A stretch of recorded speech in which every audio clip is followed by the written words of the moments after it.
So funny thing happened to me. Right, like right before we started this review. It's like a day or two ago. Someone tried to tell me that Rainbow Rocks wasn't a good movie, and in fact, it was horrible. And let's just say, by the time that I was done proving them wrong, I am now wanted in the state of Wyoming. So I think it should be known that yeah, Rainbow Rocks kicks so much ass that I don't think I can put it into Earth numbers. I think the only way that I can accurately describe it is if okay, I don't have any air horns nearby, but You- oh my gosh, this movie is so good. Now, there are a couple little things that I have, but we'll get to those eventually. Um, but yeah, this movie's I'll be amazing. wanted in the state of Wisconsin too. Okay, so Rainbow What the freaking hell do we need Wyoming for? At least Idaho has potatoes, and Montana just looks like a giant postcard, and there's like livestock there. What do we get from Wyoming? Wait, a state Wisconsin. that's that is literally the last state whenever you fill out like a credit card or any sort of application, it'll give you that drop down list, and that's the last state on the freaking list. Wisconsin's basically Wyoming. I mean, what's the cultural differences? We drink a lot of beer and we eat a lot of cheese. That's our difference. Heyo, but yeah, Rainbow Rocks. Yeah, that shit's tight. Yeah. So this movie is really, really good. Um, you look at this movie, and granted, I again, like we said last week, it's not the first Equestria Girls is not a bad movie. However, looking at it from how the other movies were, it does feel the weakest. But coming into Rainbow Rocks from just the first Equestria Girls movie, you're like, okay, I the first movie exceeded my expectations. So now I'm gonna look at this movie with some pretty good high expectations because this was the movie that started the short films. And some of them were okay. Um, the one with Rarity and the Diamond Dogs was kind of eh. Mm. Fluttershy one was eh. But what's so good is when the Rainbow Dash versus Trixie guitar riff battle. That was amazing because at first it sounded a little too MIDI for me, which is basically synthesized music. But when I watched it over and over again, I'm like, this is actually really cool. Um, so music to my ears though, that was fire. That was a great short. Just showing that Final Scratch is in her own little world and she doesn't care at all. Yeah, that shit was cool. I'm trying to remember because I remember I like the music videos cause that's what they are. They're music videos. I remember thinking that how I like the music videos that came out after Rainbow Rocks a little more because the shorts before Rainbow Rocks are just kind of how they discovered, hey, we can play music, and then in Rainbow Rocks they already decided to form Linkin Park. So they no, I'm sorry, Except they don't have Jay-Z. they don't have Jay Z, which is Spike, and they don't have Chester, who is Twilight. So because Chester was still filming his cameo in Saw 7. No I wait, I could think I got just my dates mixed up. I could just imagine them trying to sing Bleed It Out. Bleed it out, dig it. No, it's Hasbro. They gotta like they no. Oh my god, no! Instead of here in Equestria games, instead of it's sweat it out, dig it deeper just to get better at the. sport. I don't know. But, No, no, I'm training thinking of harder just to beat Shadow Bolt. I could just imagine though. It's like trying to think of how this could go. Um, oh, it's I pony up exposition just to throw it away. But you know what? We were talking about how in Equestria goes the song kind of, but the songs in Rainbow Rocks are freaking dope. From the first, from the opening credits, man. The Which, Singers by the through the way, oh my god, the by opening the song way, fucking tight. this Huh. whole movie is one giant reference to cheesy 80s glam rock. It totally Yeah, is. Because look at the okay, look at how the intro is. It's all bright colors and kind of minimalistic style. And then the actual title at the end of that opening crawl, it kind of fades out, but it almost looks like something like someone like was trying to turn off a light or something where it went brighter for a split second and then turned off where you could just see the outline. I'm like, oh, that's totally glam rock. That is so cool. oh, that's great. You know, some people look at glam rock with disdain, but I'm just like, you know what? Fuck you, okay? Quiet Riot is one of the unsung heroes of a generation. Hmm. Just throwing that out there. Okay, so the plot of this story is that, and I find they do this a lot with MLP. It's like 4 or 5 years into the show at this point, and there's another old school ass magical creature that got sealed or hidden away and never got, brought up a conversation. The sirens go about from town to town in the world, stealing, feeding on people's emotions and shit. And I like how they not busted. I like how they played the continuity with this at the diner where the movie actually starts. They're there during the finale of the first movie with the big burst of magic, and they're like, "Holy shit, real magic exists on this planet." And then Adagio is like, "Bro, I got an idea." And then the sweet ass intro comes on, and and then yeah, from I gotta say the freaking I know I know the sirens have been really over with the fandom, and honestly, it's really deserved.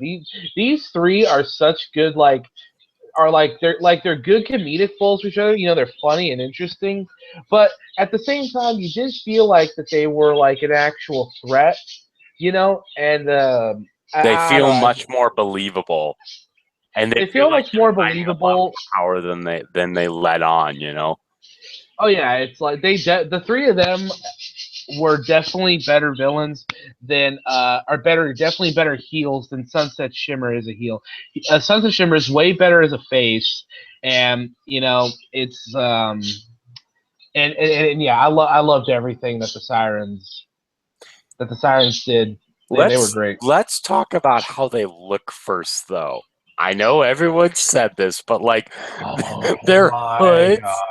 their hoods have Tardic-like properties because their hair is freaking huge. And this is right after Twilight's Kingdom. So you're already having to deal with the crazy hair of the main six with the rainbow power, and now you're dealing with this, and it's just like the first time you're just like, oh, but now it's just like that's actually not that bad. It kind of looks cool in some aspects. Um, but looking at what they wear, oh my gosh. When you look at them, they have like the spiked boots and spiked bracelets and stuff. Another big thing of glam rock too, or goth culture, if you want to put it that way. Um, Yeah, I guess a better way to put it more relatable is that like the sirens definitely look like they're in like an underground underground like trap or like industrial rock scenes. Like they look like they listen to like they look. Oh, when was this movie was made? How many years ago? Okay, yeah, this they definitely look like the types that just they listen to a combination of trap and a band called Ministry. And if you don't know who Ministry is, look them up, but make sure you're sober when you're listening to them. That's all I'm gonna say. Yep. And like at the point where they're in the cafeteria and they start, mustering up some trouble so that they can get the whole musical showcase into an actual battle of the bands. You see Adagio walking down a table, putting her fingers on everyone's head, and it's like, no, bad touch, bad touch. That is so weird. How do these teachers not realize, wait, what the heck is going on here? You're assuming that any adults or authority figures in any kind of MLP universe assume any kind of responsibility. Very true. Very true. Sorry, I'm looking at this picture right now of people making fun of Aaron Rodgers watching the Lions-Vikings game. Wow. Is that joke still relevant? Yes. I'm sorry, I just needed to. So, this world has completely flipped on its head. I mean, think yeah, about I it. know. I mean, I'm a freaking about Raiders it. fan. We're on top of the world, bro. Think about it. Donald Trump, who was originally a reality TV show host and somewhat successful businessman, is now the leader of the most powerful free world.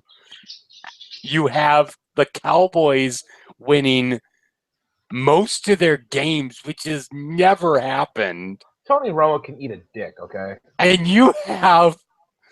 then you have the Cubs winning the World Series. Something's going on here. At least the Cubs had Back to the Future on their side. They have Michael J. Fox and Christopher Lloyd. You know what's funny though is trying to think. The thing with the Cowboys though, Tony Romo actually grew up in Wisconsin. My buddy Frank actually he faced him when he went to Burlington High School. Now, I'm not saying that you might be Tony Romo, but so sorry. Back to Rainbow. Sorry, I had to take a chance to poke fun at old Cheesehead over here. So, yeah, can I just say, and I know everyone said this, can I just say how much I love Sunset Shimmer? I hate it when people say this, but straight up, man, she's a freaking cinnamon bun. Okay, like I've seen how they actually wrote her good now, and how she was and how they actually showed that she really wanted to make a change and be a better person and stuff like that. I mean, it was little bits, but I'm just still like, man, I just want to tell her, I just want to hug her at points, just be like, don't worry, by the end of the movie they'll accept you. That's how this shit always works. and you look at like the first scene, might I say the animation, it looks better, except for the walking. The walking still looks freaking stilted as all get out.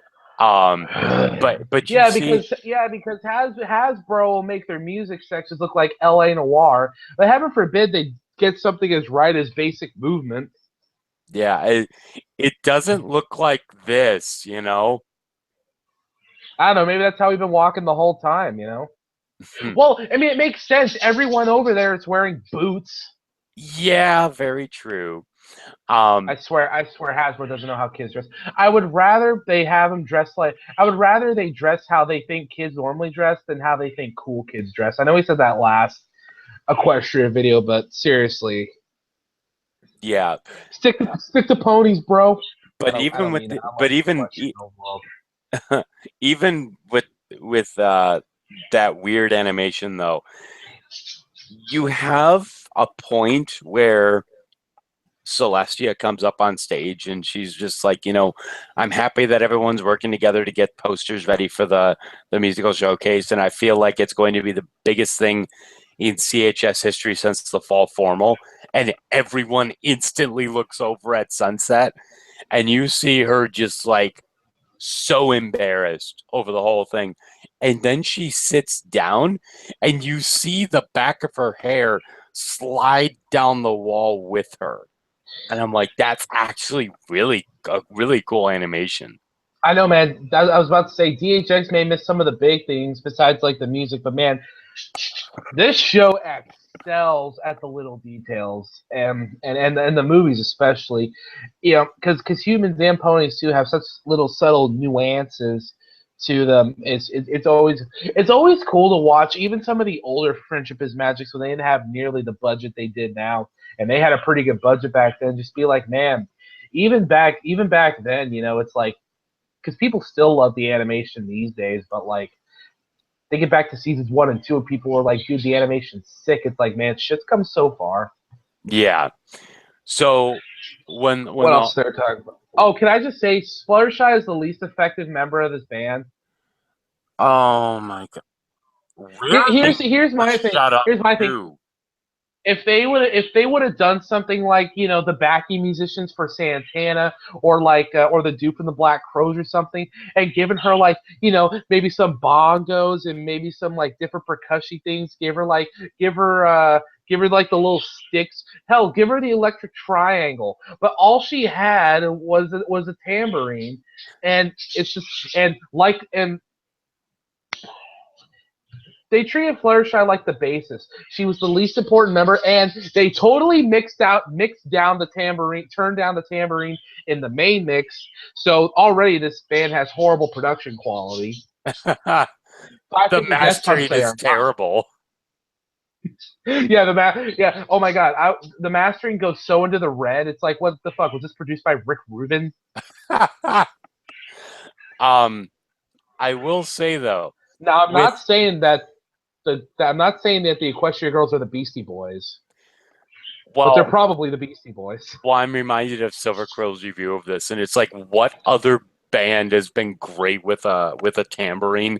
And then it shows the Monkees and the Beatles and all these other bands that were huge with triangles. And it's like, I'll tell okay, you this. you've made your I'll point. tell you this. Any band after 1953, but before 1968.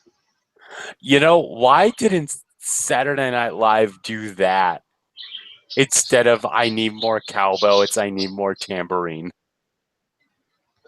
Oh my god. No, dude. Tambourine's dope, dude. The bell is way more versatile than the tambourine. Just cowbell for president, and Cookie Walker could be a device. Just throwing that out there. Okay, so another big point in this movie that I want to bring up. I know we brought up the songs. I want to bring up the characters. I didn't really dig some of the way the characters were written in Equestria Girls, just because I don't know. It's like in season 3 and for bits of season 4, 5 and 6 suffer it too. But for season 3, bits of 4, and Equestria Girls, I feel like the characters were starting to kind of get flanderized, where and I'm sure you know what it means, but for those that don't, flanderized is basically when a character's most basic trait, as a show goes on and on and on, becomes their main trait, and they go from a pretty three-dimensional character to like a pretty 2D, a pretty 1D one. Perfect example is SpongeBob, and the best way I could put that up is watch SpongeBob episodes before the movie, and then watch them the first movie, then watch them after Yep. the first movie. I'll admit, Sponge Out of Water, the second one, that one was actually pretty rad, and the newer SpongeBob episodes have actually been getting a little better. But my point is, oh my god, I couldn't believe that he did that. But yeah, that's my point. SpongeBob So, SquarePants versus the Cosmo Dolphin Begin. sorry, I was making a sick beat. But yeah, you know, it's like, what was I talking about? Oh yeah, so characters. You know, it's like, I don't know. For season 3 and bits of 4, I really didn't like how they wrote Pinkie Pie. Like, you know, they took season 1 and 2 subtle bits of like you know, insecurity and knowing when to stop a joke, to literally never shutting the hell up, like how people that don't know how Pinkie Pie works write her in dumb fan fictions. And what the hell is so funny? I don't know.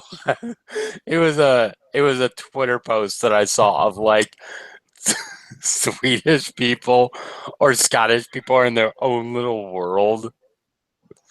I just find that funny. Um, But you know, and it's like Twilight is incredibly hit and miss with me. Rainbow Dash is arguably more hit and miss with me. Although subtle animation with Twilight is that when she gets nervous, her hands curl up like this, Yeah, and it almost looks like she's trying to make it into hooves again. I'm like, that's interesting. Let me just say though, Rarity, shut up. You are the most one-dimensional character in not just this movie, but the entire freaking series. Oh my god. Rarity can be, but dude, but I don't know what it was, dude. 6 and 5 had some of Rarity's best shit, I think. Oh, I agree. The show itself has evolved her, but the movies just tend to be fashion, fashion, I fashion, see. fashion, Yeah. fashion, fashion, fashion. And it's like, shut up. We know. I know. And I'm I know. It's glad like that Applejack calls it out. She's just like, again with the costumes. No one cares what we're wearing. at the very least, okay. At the very least, Rarity for some reason had a tech had a freaking Daft Punk costume lying Yes. around. Oh yeah. That No. was amazing. Well, considering that she's the only character that could like manipulate someone, I'm thinking, yeah, she listens to Get Lucky. You know, honestly, I could see like half that school doing it. Yeah, but I could honestly see that Rarity listening to Daft Punk. You know, I mean, and, you know, I like Tron Legacy as much as the next guy. So if I like Tron Legacy, does that mean I like Daft Punk?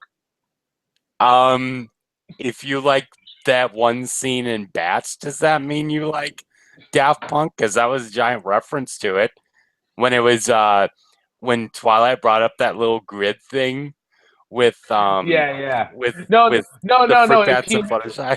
If you like that, then that just means you like Tron. And if you like Tron, then bro, I want to be your friend. But the first Tron movie actually was pretty good, even though it was kind of hit or miss with the No, no, quality of it. no, no, fuck people. Tron was a great movie. Tron Legacy was really cool. We never got a third one, and Tron 2000 doesn't exist. Uh-huh. So, but yeah, yeah, Rarity definitely the most one-dimensional character. I would say, I love Applejack calling her out on it because even in the human world, the writers know that Applejack and Rarity is love and Rarejack is life. So, so that was hilarious. OTP. Just OTP. saying. So what else You was there? rock. Woohoo. Oh yeah, so there was also the little Mod Pie cameo. That was great. Oh yeah. And I love this because in that scene, the whole sleepover is amazing. You could just imagine Pinkie Pie's on Facebook. That's actually pretty good. Rarity loves taking selfies, and you have Spike just ruining it in the corner. And let me just say real quick, Spike was severely lessened in this movie. He Yeah, for wasn't he real. wasn't the shoddy sidekick that was really awesome and helpful. He was just kind of there. Oh yeah, no, you know, I could totally see what Hasbro and DHX were thinking. They were just like, oh, okay, so you know how so you know how the first Equestria Girls movie was really hit or miss. You know, I don't think it was the characters. I don't think it was the storytelling. I think it was Spike. Fuck Spike. Let's cut Spike a bit. And And it's then like, what? yeah, then you look at Twilight, sitting on the bed trying to write out the counterspell thing for the sirens because they found out that you know it Sunset doesn't know what's going on, so she writes to Celestia, and it gets a really cool transition scene into Equestria. And apparently, these sirens were these creatures that could charm ponies with their music and would cause them to do whatever the heck they wanted. Um, and so after that, Twilight, I love what that Pinky's just like, oh, you want to realize what's going on with Twilight? And let me just say, I'm going off of, I'm like mixing tangent after tangent after tangent here, but you have Twilight walking by with all the equipment, and you have that nice little upbeat music from William Anderson, and her eyes, like I love when their eyes are closed, but their eyebrows are like up instead of down because it makes them look all that much happier. Yeah, yeah, yeah. I know what you mean. Um, but when It's it's an old animation trick. yep, and when she discovers the book, it's like put the books in the library, third door on the left, and it's like even this one that's glowing and vibrating. I'm just like, is that an equestrian pager? Are you serious? But she makes the portal to get back to the human world, and when she gets in there, um, and when they're at the sleepover, she found out what's going on, so she's trying to write out something that can stop them. And then late at night, Sunset and Twilight are just kind of talking, and they have a really nice little heart to heart. It was really nice. That I love how when Sunset opens the fridge, it's like, who could possibly need this much whipped cream? And it's like, it's Pinkie Pie. Yeah, It's kind of a given by now. it's like, bro, that's when you say it's Pinkie Pie. Don't question it. It's like I love how Twilight and Sunset were like talking about their issues and problems and shit while they're just eating whipped cream. I'm like, that's a little cliche. I mean, they should have just gone the full extra mile, just have them eat cheesecake. But I'm like, but yeah, it was fine. The scene was cute and funny This and isn't a Marie Antoinette reenactment play, dude. oh my. What the fuck are you talking about? Well, Marie Antoinette was just let them eat cake. That that's not even what that means. Okay, so yeah, so Twilight's like, okay, so Sunset, here's how it works, okay? Even though I'm clearly the main character kind of this movie, even though this movie's really about you, and when you really look at it, the sirens aren't really in it. The answer for saving the day comes within you, even though you really need me to be able to save the day, but you have to believe in yourself. And Hmm. Sunset's like, well, you have to believe in yourself too. And Twilight's like, no, I know I need to believe in myself because you believing in yourself isn't enough. The writers feel that you believing in yourself isn't enough to carry this movie, so they brought me back. And she's like, And then it oh, turns it onto his head at the end of the movie too, yeah, which is so yeah, straight clever. up, But yeah, straight up. They wouldn't have lived if it wasn't for Sunset. yep. So they're talking. Sunset closes the door, and all of a sudden, you have Maud just standing there, and and Sunset just like does this weird like yelling thing. It's like wow, and then Maud just comes in.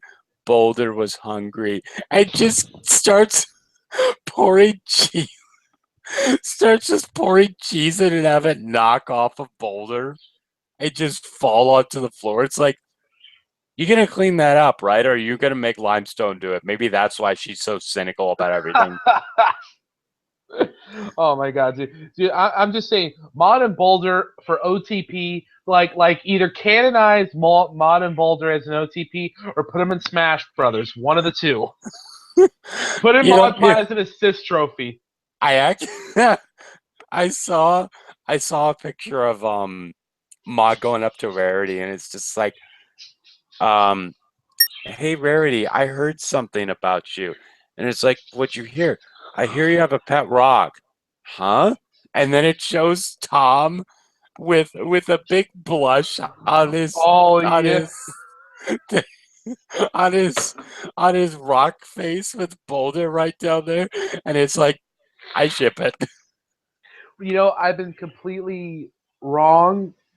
The whole time the answer's been made clear to me. The whole time I've been saying, bro, bring back Sombra. You already brought back everybody else. They have not brought back Tom. I do not know what happened to Tom after they pushed him out of Twilight's window. I'm just thinking of that one scene What if from he's Boulder's Galaxy father? Quest. What if he's Boulder's father? Yeah, Can you I'm just imagine thinking of that? Like, I like it's like season 14, and they've really run out of ideas now. So they're like, oh, and like Corey Powell and Dave Polsky are losing their minds. They're like, crap, dude. We wrote all of our good G and PG rated material. We can't do PG-13 unless it's Equestria Girls or another movie. What do we do? And Powell's like, Boulder. Okay, what about Boulder? His parents. Yeah, Tom. And they're like, and they call up M.A. Larson, just be like, hey, is us canonizing Tom as Boulder's dad a good idea? And M.A. Larson is like, why the fuck are you calling me? And boom, that's the season finale.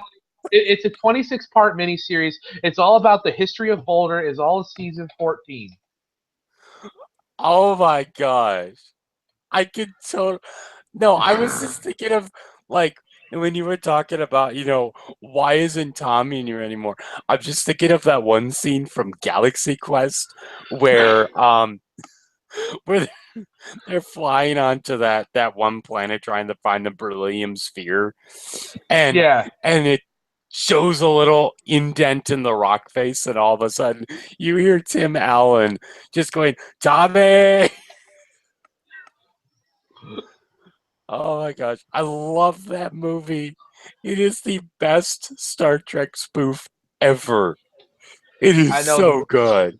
I know that movie. I don't know, dude. Who wins the fights? That movie or Spaceballs? Well,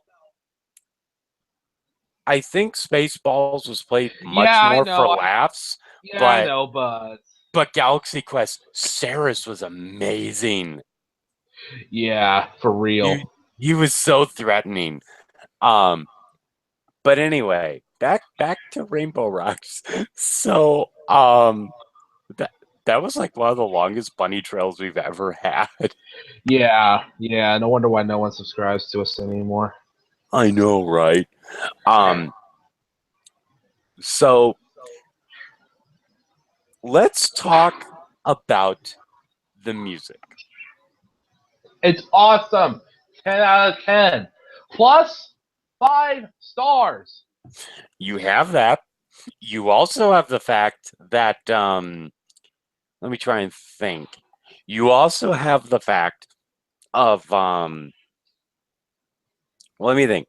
Rainbow Rocks was the first one, the intro song.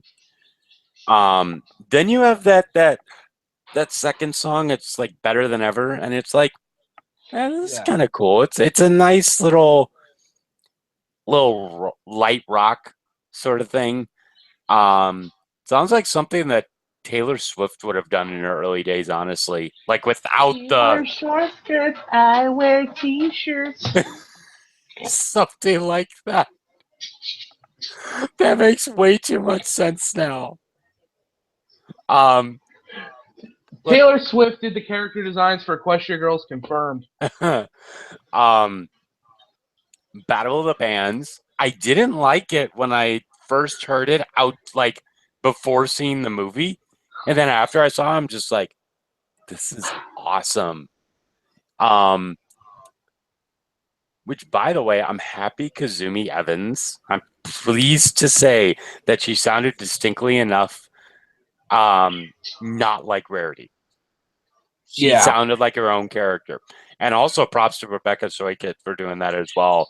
Um, because, being the singing voice of Twilight, it's like, hey, we actually have a good correlation here that doesn't sound too similar. Yeah, I really think I always thought Kazumi Evans was a great singing voice, but I loved it that they gave her like a voice acting role as Adagio. Because I'm like, oh sweet, this is a good chance for her to like get some exposure as a voice actress, and it rocked. Then from there, she was Moon Dancer, and now she's the star of that one French Magic Girls anime, what's called Lolly Rock, which is her first starring role with, coincidentally, with Tabitha St. Germain and Ashley Ball, which is funny because Ashley Ball plays like the serious one of the group, and Tabitha St. Germain plays a total Pinkie Pie character.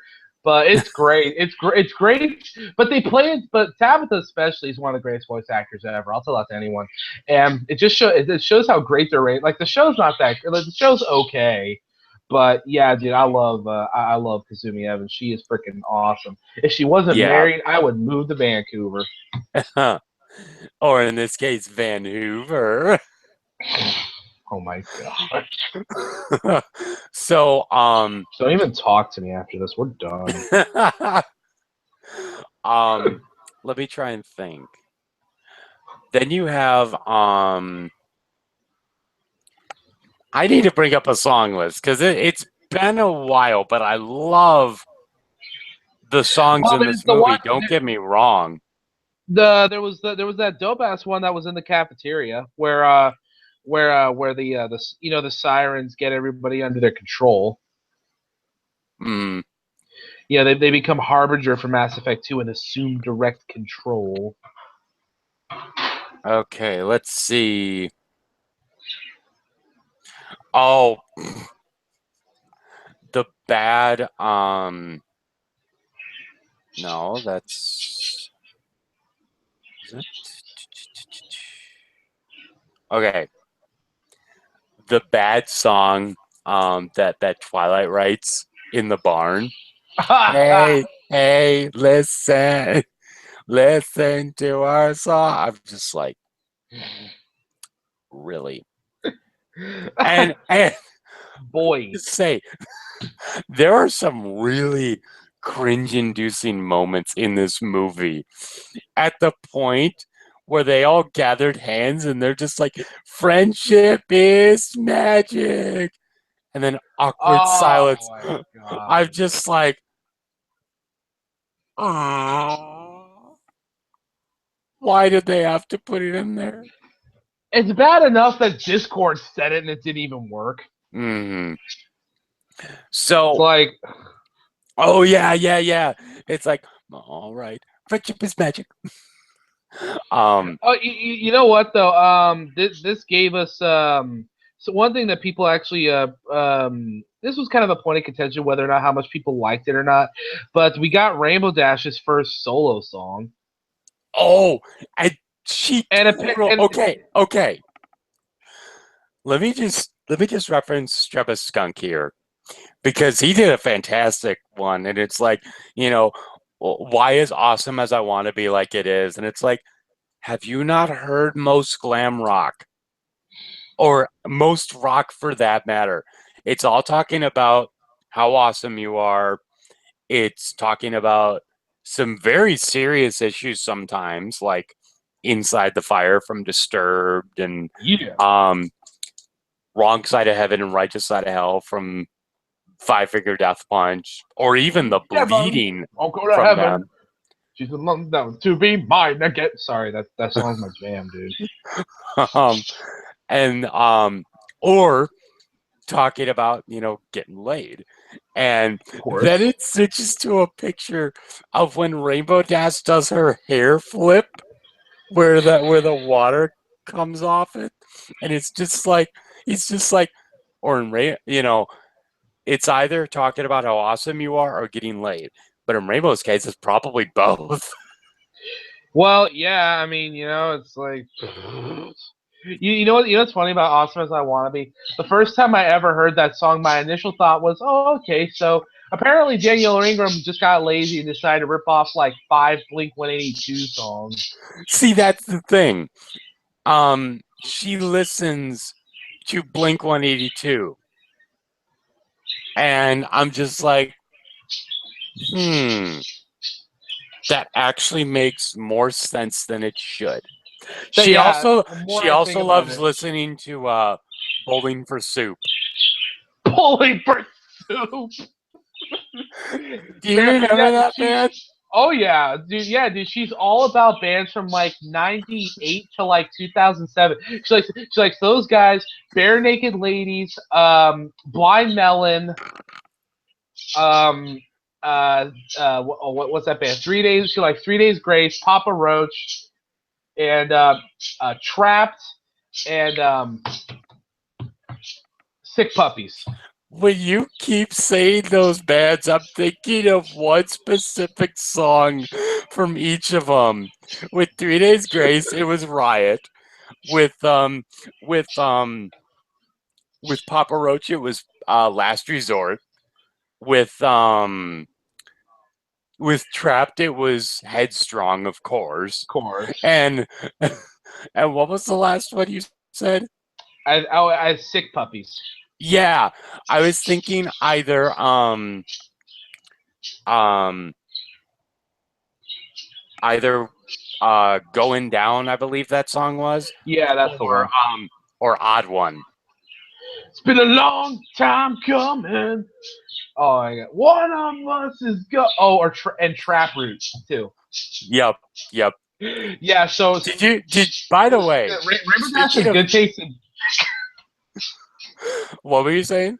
Oh, I was just saying to myself, Rainbow Dash has good taste in music. Yeah. I'm trying to there was something real quick with Papa Roach. Did you ever see that one Pizza Hut sign? It's No. cut my life into pizzas. Oh This my. is my plastic fork. No, I did not. It's so funny. That's great. Um, but yeah, she loves all those bands, and she actually has a pretty good guitar solo before, Sunset ruins it. Yeah, Sunset. What the hell are you doing? Because this is Saving my her first. life. This is my first major complaint with this movie. Why was it? If you're trying to get rid of the sirens, why is ponying up now not okay? Just say it. I think they wanted. I think the thing was like, they could have, but they were too worried that the siren. They didn't. I think they were what they tried to imply was that the sirens, they didn't know how powerful they were, so they didn't want to risk them siphoning their magic and I don't know. I think that's what they were going for. Um, Mm-hmm. but and I know, and I realize this trope has to exist for these kind of movies, but I'm definitely over the whole shtick they did, where Sunset's clearly trying to be a better person, but the sirens do some simple manipulation, and everyone thinks she's a bad guy, and her whole team, excuse me, totally turns on her for like, fucking hiccups, for like 15 minutes of screen time. It's like, I realize why writers do that, but it's getting old. Speaking of the sirens, though, and where everyone's kind of arguing, at the point where Flash goes and says, "I bet you don't even know what you're doing," and you see Twilight, shed a little tear, is it just me, or does Adagio seem like she would be most fit for React videos? Tears already? Don't worry. Once we're done with her, she won't have any more tears left to shed. Think about it. My God. Hey, Anyway, hello everybody, it's Adagio with another reaction video. Sonata couldn't be here today because she's on a date with Adagio with Aria they're on a Taco Tuesday date. on a Taco Tuesday date. Here's the thing about Sonata: you either ship Sonata with one of the sirens, Pinkie Pie, or Sunset. Yep. But back to the songs though. Under Our Spell, the Yes, that second was best good. song of this entire movie. I'll get to my first in just a second here. Shake Your Tail. That song was so stupid. But it was really catchy. No, it But was catchy. It was still stupid though. but going back to Under Our Spell, that song, I love the visuals that accompanied it. You got to Yeah. see the Rainbooms going against frickin'. You got to go see them going against Octavia on her electric cello. I'm just like, she listens to Apocalyptica, doesn't she? This is awesome. So if you put so Vinyl Scratch, so if Vinyl Scratch, Rainbow Dash, and Octavia were in a band together, would that essentially be Nightwish? Very true. Dude, you gotta see Nightwish live. That shit's so awesome. I bet it is. Oh! So let me think. You have another really cringeworthy moment is when Snips and Snails are trying to rap. Oh, that was great. What the hell are you talking about? It was Dude, cringy the first time I watched it, and now it's freaking Snips and hysterical. Snails deserved a Grammy for that, okay? When Snips I and go to the Snails, beach, I always that's bring my pail.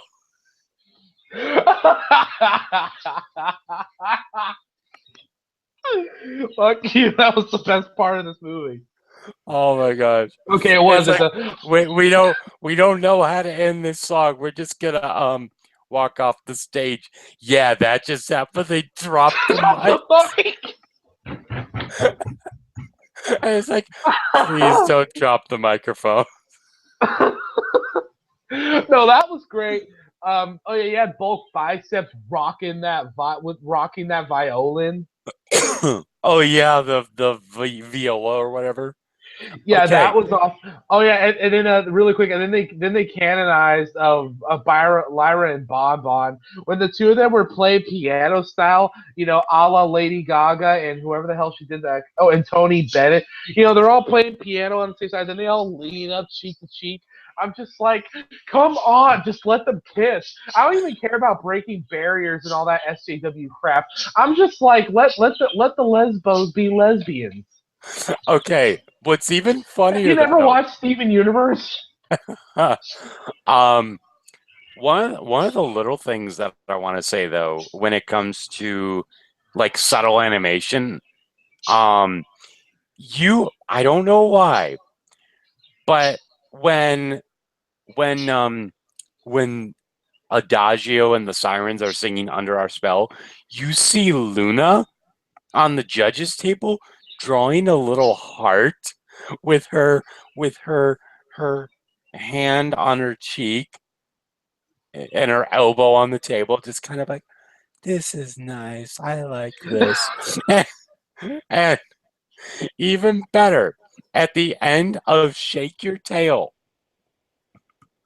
the spotlight um flips up and you have a little rock that flies from the stage and lands on Luna's judging paper.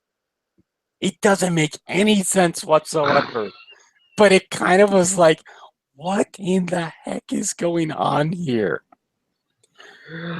Oh man, Um, that was no. It's like there's so many good things about Rainbow Rocks and oh yeah, I love it when villains do this in general. I love the part where the sirens run into Sunset backstage, and they just give her just this fat ass reason you suck speech, and just like demoralizingly break her down, and it's like damn, they're doing that better than she ever did in the first movie. I and love that. it's I love when a villain is powerful, yes, but they're just so effectual by like talking. I love Little Shy's Cinemersons of this video because Sunset says, I've changed. I'm in a much better place now. And the Little Shy's just like, Sunset Shimmer found Jesus. um, but um, but Bro, yeah, are you they forcing your are you taught her like, oh my bro, are you forcing your religion on me? God, get that No, yeah. SGW bullcrap out of here. No, but no, like no, to agree with what you were gonna say, dude. They demoralized the holy shit out of her, and this is something we haven't brought up yet. I love that the great and powerful human Trixie had like a fairly sizable role in this movie. Oh yeah, You better believe I got tricks up my sleeve. I mean, it's like, yes, I mean, you should. You're a fucking magician. I mean, if you don't have tricks up your sleeve, then just, fucking don't even talk to me. um, that Just was. saying, hashtag sorry, not sorry. I'm glad they brought a couple other genres in here that wasn't just rock, like different styles of rock. That they actually like with her, it's like a synthesized trap beat, you know. I was Um, disappointed that there was not new metal revival. I was wanting one of those kids to break out "Bullet with a Name" on it. "Bullet with a Name" by Nonpoint. I got a bullet with the With the name. name on it, dude. That band kicks ass. Everyone should stop watching this review and go listen to Nonpoint. They fucking rule. If you, I'm trying to think. Wasn't there a who's which band was it that was I came out of the darkness with a bullet in my hands. Oh shit, who was? Oh, dude, that's some I retro got shit. I can't remember. I got another shot at living. I'm lucky that I can, 'cause I got a little roughed up. Yeah, I really got effed up. I came Oh, out of the you know what? You darkness. know what? I think that might be "Theory of a Dead Man." Was it? Hold on. Turn down for what? So yeah, That's so then we such a get the big. stupid song. No, Little John is the music mastermind of our time, bro. You just haven't gotten crunk. So, Oh so we my God. what? I'm thinking, okay, you remember that one video I showed you of those guys going through different genres of music from A to Z? Yeah. I'm thinking of the second one where C was crunk. It's like, let's go, yo. Let's go. Oh yeah. Oh, that video is Okay, so great. if you guys haven't seen that, go see it. It's Boy in a Band and Andrew Wong that did Yeah. that. Oh my gosh. It's called Alphabetical 26 genre song. Yeah. It's You should be so able to good. find it by just typing in 26 genres. I'm trying that out right now to see if it works. Yeah, it works. Okay. Yeah, just type in 26 genres. It's so good. There were about 26 genres in this movie. Tell you what. So we get to the final battle scene, and Sunset Shimmer's like, "Shit, I'm sorry, guys," and the girls are like, "No, dude, it's our bad. We should have done the smart thing, but we forgot that this is still technically a children's show, so we got to act like dumbasses." And and I forget, how do they break out of the door again? Oh, vinyl scratch. Just open the door. Yeah, but that's right. Bottle Scratches let them out. You know what's funny though? Bullet in My Hand. It actually was from Red Light King. Oh, okay. Their other really good song is their cover of Old Man. Old man, look at And look my at my life. life. Okay, yeah, I'm a lot like.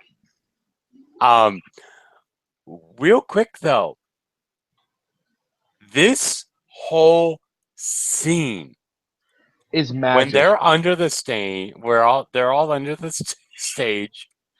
Were you about to say Under the Final. Sea, bro? No, I was about to say under the stained. Mike like Mushak. I was gonna say like.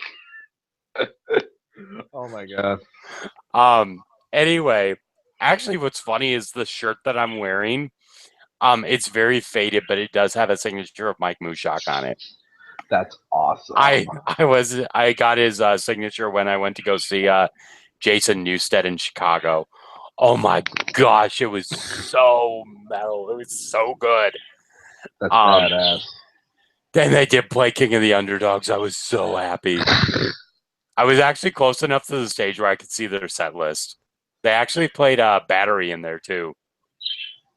Oh, that's right. I heard they were dropping that Metallica song every once in a while. Yep. But anyway, you have Welcome to the Show, which is my favorite of the songs. It is so good. Yeah, the climax of this movie is fire.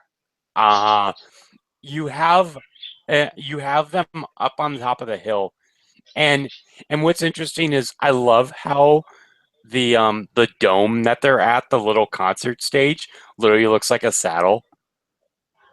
The biodome. Yeah, it does. Oh, you know what? You know what? It does. I never noticed that until you point that out right now. It totally does. I feel stupid for missing that now.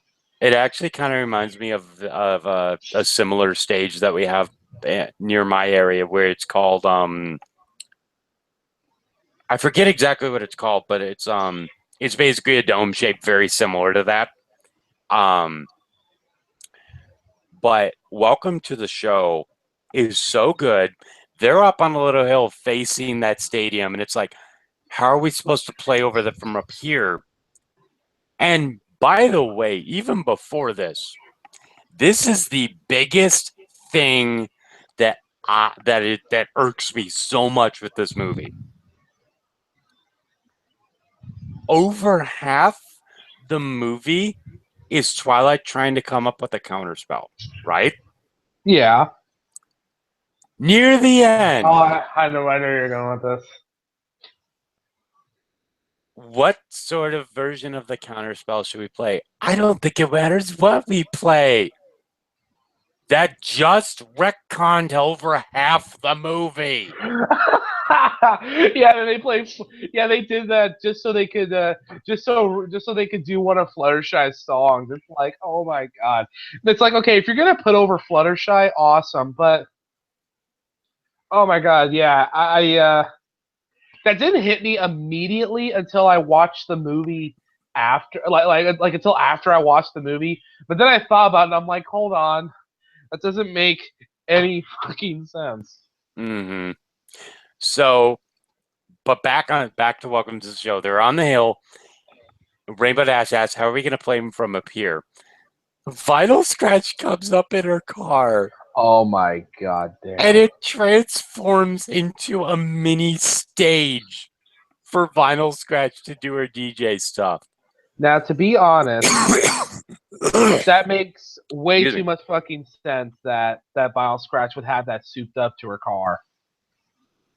I know, right? I'm not saying that Vinyl Scratch should make a cameo in the Hasbro Transformer series, but You also have oh my gosh, you almost have when her car transformed like that, my buddy Foster, who I actually now own his subs, but he had some subwoofers in the back of his Ford Focus or whatever. And Ford Focus. What was he, 12? no, he actually had the XTZ one where it's Okay, that's the pretty cool. 250 horsepower one. Oh, so he had, the real Ford Explorer. Yeah. Um so then you have when her car transformed like that, I scream out in the theater, "Take that, Foster! You stuff got nothing of it."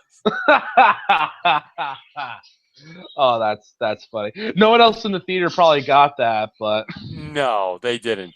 But anyway, their little battle of the bands is so cool, and because it has a lighter tone for the main six and a darker tone for the sirens. and it's But sequenced wonderfully, by the way. when they transform, Bruh. oh, They when the sirens transform, freaking Daniel Ingram just kicks on the overdrive pedal and starts I fucking believe this just was like, William Anderson, though. that's right. William Anderson just kicks on the distortion, and he just like gets the palm muted chugged out. It's like, I swear to God, I heard a pitch harmonic in there. Like at one point when like the sirens blast their beam, I thought I heard like a. I'm like, what the fuck?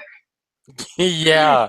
Dude, the last like 4 minutes of this fight are some of the best I've ever seen from this product. Uh, it's so cool.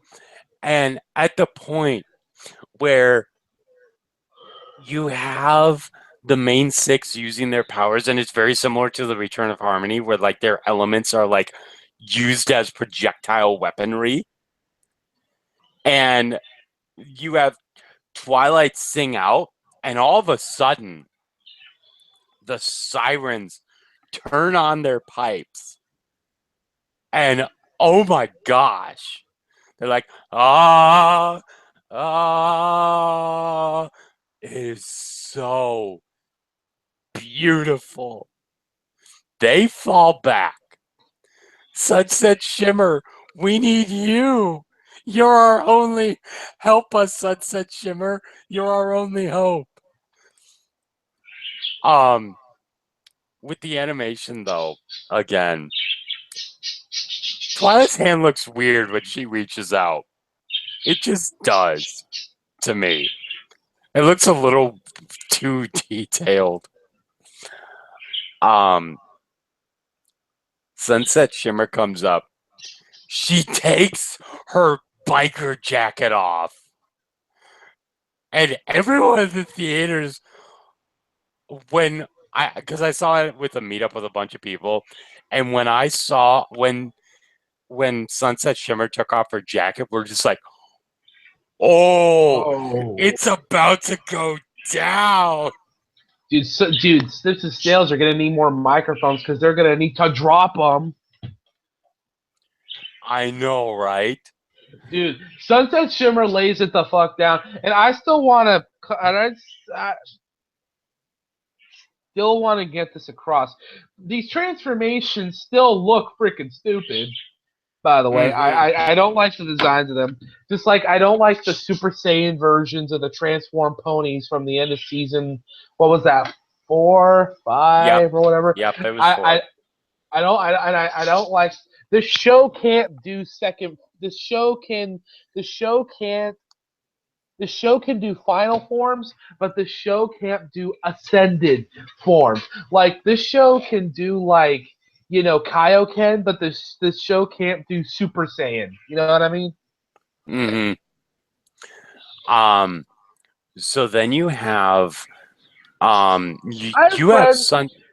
have friends that have daughters that have little girls, daughters and shit, and they've seen those, and they're just like, they look so ugly. I'm just like, thank you. Now I feel less like a bad person. And now I feel even less like a man because the little girl is actually confirming something that I don't like. Isn't that sad? Well, you know what, John? Sometimes you need to take them. You need to take it wherever you can. Yep. But when Sunset, comes into the mix, they do this thing. They like swipe their hands, and it's like this gigantic wave that goes at the sirens. And at that point, you see that Adagio looks up. Her eyes aren't glowing red anymore because when she first transformed, her eyes went red. They stop glowing red, and then the most metal part of this entire section, you have the main 7 summon a rainbow clear alicorn to just blast the frickin' sirens to bits and destroy their necklaces, which has been their power keeper this entire time. Of power. Fight the power. Row, fight the power. Whoa. So, do you want to say anything about this part? Yes. You see, here's the thing. Some people will tell you that this section of the movie is great. Some people will tell you this section of the movie is awesome. Some people will say that the section of this movie is Fantabula Awesome 5000. But you know what? Yes. Seriously, the last part of this fight's so freaking cool. There's all the lights, and I feel like as a little kid, whenever MLP does a battle sequence, just because like I'm always like, oh, look at the pretty lights and the lasers and explosions and shit, and it's just like, oh my god, it's so cool. And it's a music battle too, so it's a battle of the bands for the fate of the world. It's like, oh, it's like OMG, fucking like 420 hashtag that Blaze shit on that fleek, dude. That's Yep. just cool. That's just jank. Yep. And I love that Sunset Shimmer finally completes her first arc with getting her rainbow power. She had a magical girl transformation there. I'm just like, Yeah, yes, yeah. thank you, yes. It's like, yeah, the power. Turns out the power was in you all along. I mean, we knew that, but we need to keep it on Twilight, the focus on Twilight, so that when you come save the day, it's more impactful. But I mean, we all kind of knew you were gonna come save the day. Mm-hmm. No, that shit was cool. So the Sirens get beaten the holy hell back, and Sunset's like, guys, you're my real friends. Oh, also I play guitar. Then she has a tasty solo for like 2 seconds, and she's like, can I be in the band? And then they're just like, to be continued. Yep. And yeah, that's Rainbow Rocks. I think people have said so many things about Rainbow Rocks that it's starting to get like. I think Rainbow Rocks is so good that it's going to get to that point where people think it's overrated. And you know what? I'm fine with that. I like it when something I like is so good that a mass amount of people think that it's overrated. I like this movie's freaking great. Like, I don't even want to score it numerically. I just want to say it's awesome. It does indeed rock. Yeah. But we're done. I'm gonna hold on. I gotta delete you from my friends list. Oh, lovely. So, yeah, that was a great movie.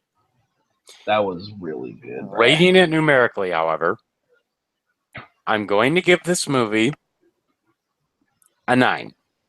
Yeah, I was gonna say 9 too. Because there are some parts that are not okay with me. Especially the I don't care what we play.